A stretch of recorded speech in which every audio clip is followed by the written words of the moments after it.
Hello everyone, and welcome back to Building Ever After.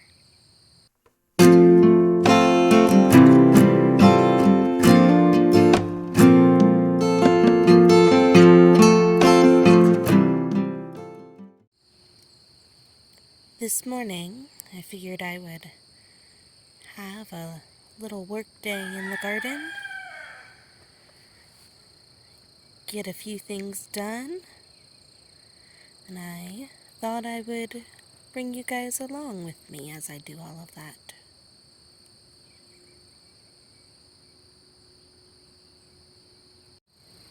This time of the day is very quickly becoming my favorite.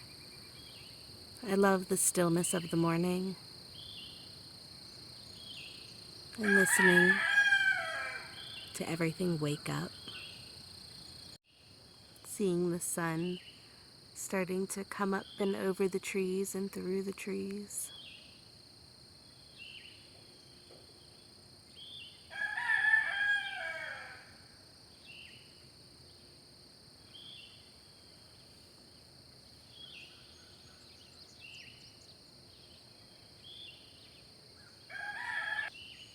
Sometimes I enjoy just taking a bit to just soak it in.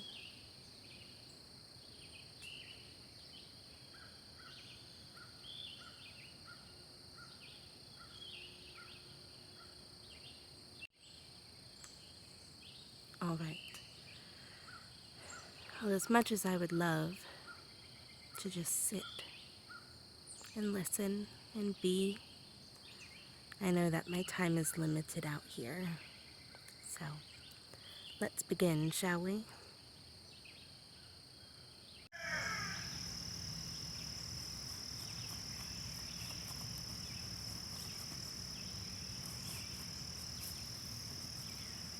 What are you doing, little stinker?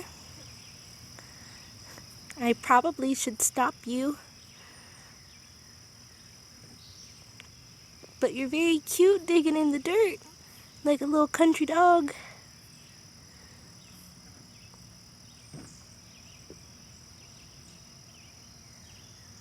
Alright, this is your one day you're allowed to do this. Why is it one day I was allowed to do it? Because we don't want them digging up the vegetables and stuff. Look at you and your little muddy paws.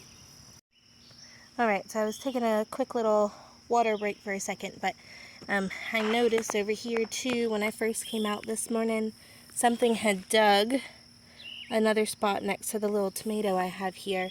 Now I've kind of already filled this in a little bit, but it was a pretty decent little hole again, clearly digging, because you could kind of see where it was like thrown out to the side.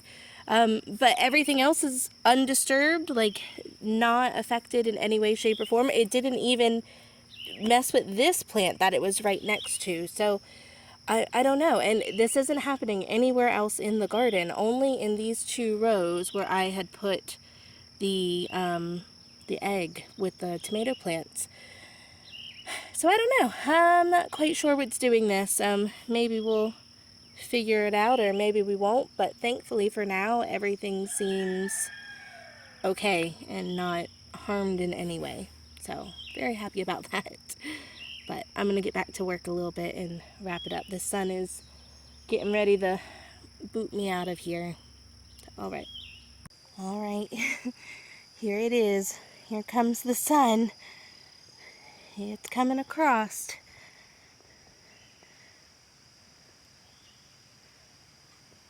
See, this is still in the shade. That's getting all sunny. I'm running out of time. All right. It's about 9:30. I think I'm going to call it for now. I just wanted to give you a quick little update. I don't know if you can really see the difference. The sun is definitely starting to come out and might be getting a little bit odd filming over here.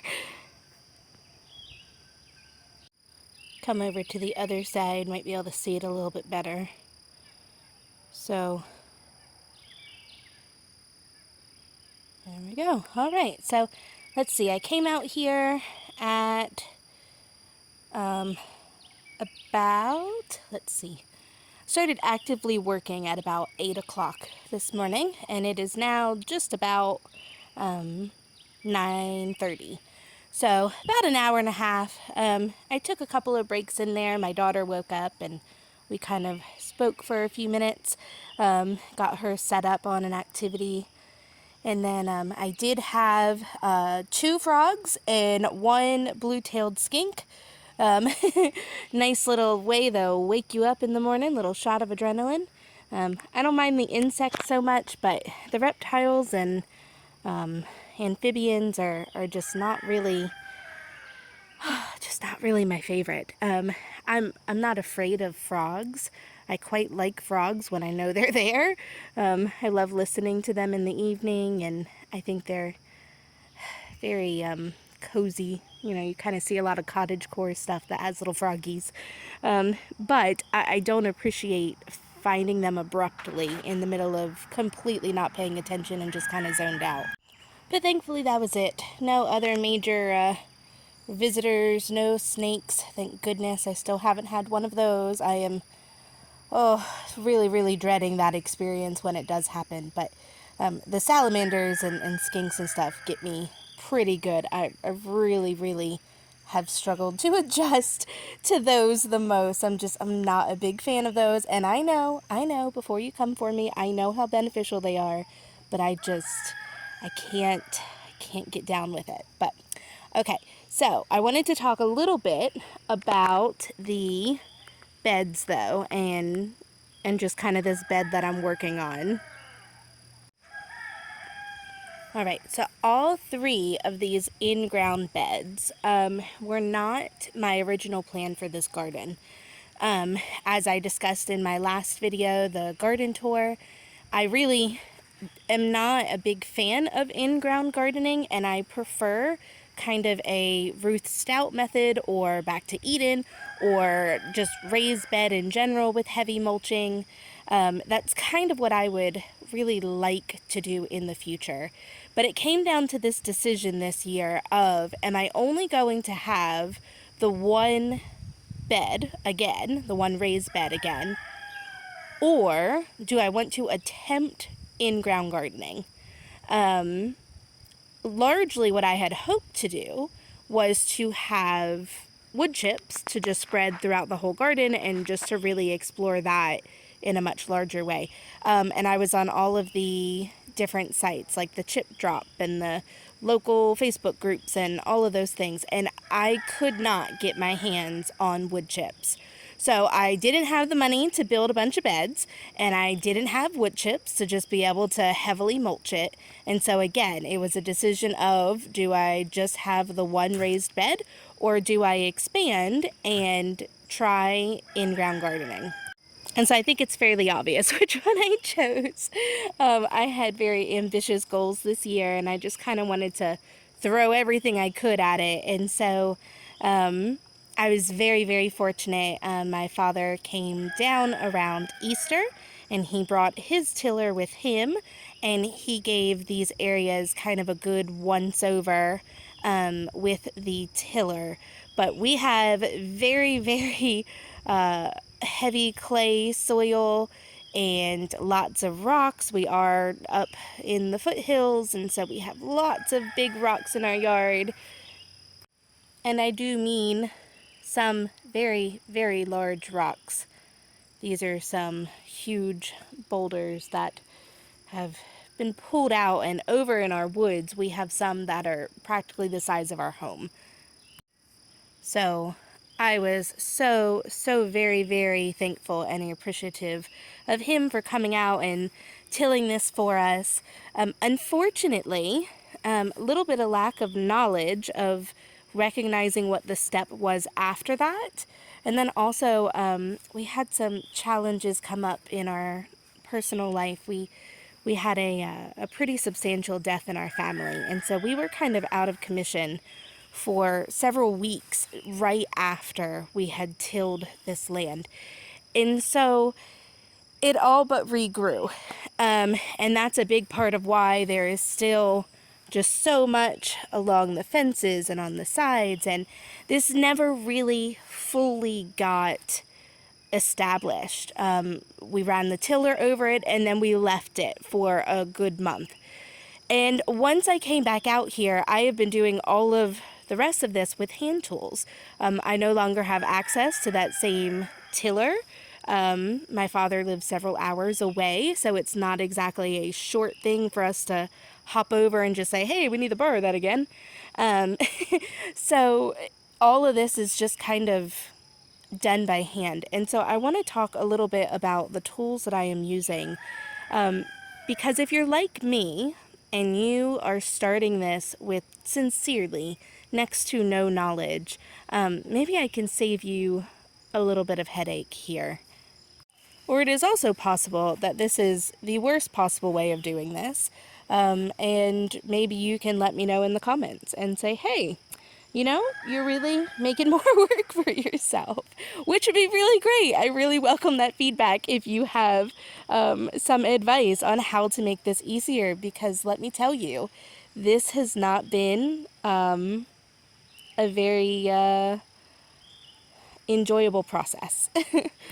But I will say, there's always these hidden blessings, right? And the garden, you always see all these signs about gardening and how it is such a wonderful teacher, right? And how it just makes you grow, right? Like you're not just growing plants, you're growing yourself. And until I started gardening myself, I never fully understood what that meant. And I have learned so many things about myself in the process of putting in these beds, and it has been so rewarding on a level that is hard to articulate.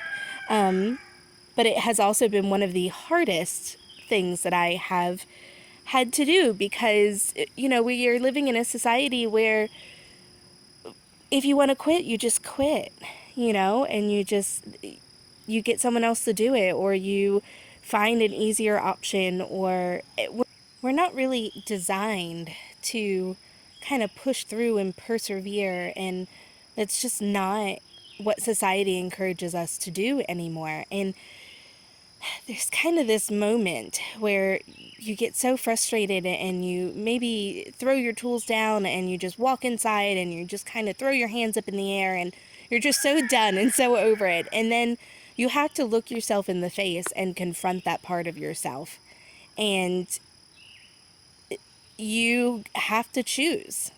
Are you going to grow and push through and overcome this and be resilient? Or are you going to truly just walk away from it all in that moment, right? And it's been a journey. It's been an experience. Um, it's really quite remarkable, actually. But these guys have been with me every step of the way. And so I think that they deserve a few minutes to kind of talk about them and the role that they have played in this. So to begin with, I primarily used kind of just your standard hoe here. I don't know if these have technical names, but just kind of this one here I've been using, and then this rake are the ones that I started out with. And I did the bulk of kind of this section here with those tools. And I did like that. It did work fairly well. There are a couple things that I struggle with, such as kind of where it gets mounded. I don't know if you can see that, but where all of it kind of comes together and it's all just kind of clumped together, and have to spend a good bit of time sifting through that stuff. So again, I don't know if there's a more efficient way of doing that. I don't know if this is where having the tiller on hand comes into play, where you could just kind of do a lot of that from the beginning. You just kind of till it multiple times instead of just the once. I'm not sure, but again, our circumstances were somewhat unique, where we were able to till it once, and then unfortunately it kind of sat for 4 weeks. So I don't anticipate that everyone is going to have that scenario. But if you do, or if you truly just don't have a clue what other people are doing and you feel crazy, then I wanted to share my experience. So you kind of knew what some of us other people are doing that don't really know what they're doing either. So, any hoozles. So then I started using this rake here. And it does help a bit when we get to kind of this stage where it's all piled up. It does seem to help sift through and pull some of that stuff out a little bit easier. But then today, for the first time, I actually had this one still in storage, and I've seen this listed as a stirrup hoe, an action hoe, what was there was another one like where the middle was missing and that was indicated in the name. I can't remember now. And so I've seen it listed a couple different ways, but growing up, I was never really familiar with this one. I had never really seen it before and not entirely certain how it was used. But I saw someone on YouTube using it the other day, and I thought, oh, I have one of those in storage. I should try that and see if it helps with this bed. And so I tested it today for the first time, and I do have to say I did like it. What I liked about it was that it seemed to preserve some of the topsoil a bit more. You can kind of see the difference over here. This is, ignore all the weeds, but you could see here how this is just completely stripped down to the clay, and it's left this ground that's just kind of cracked. And but I had to do this. I had to get it this far down, and then because of that, I wound up struggling with what my beds look like. This soil is just not very good. And thankfully, I was able to go and buy some bags of soil for some of these other ones. But then that's costly, right? I'd much prefer to kind of use a little bit more of what we already have here. And with this horseshoe kind of, or stirrup kind of style hoe, it is leaving just a lot more. Now the challenge with this is with some of these bigger areas where the grass is a bit taller, maybe the roots are a bit deeper, it's just not as effective as getting those up as what it is getting the little itty bitty things up. So I have kind of had to go back and use kind of the traditional style in some of those places. But overall, I have really enjoyed, maybe enjoyed is not the right word, but I have been able to accomplish this goal with these 4 tools.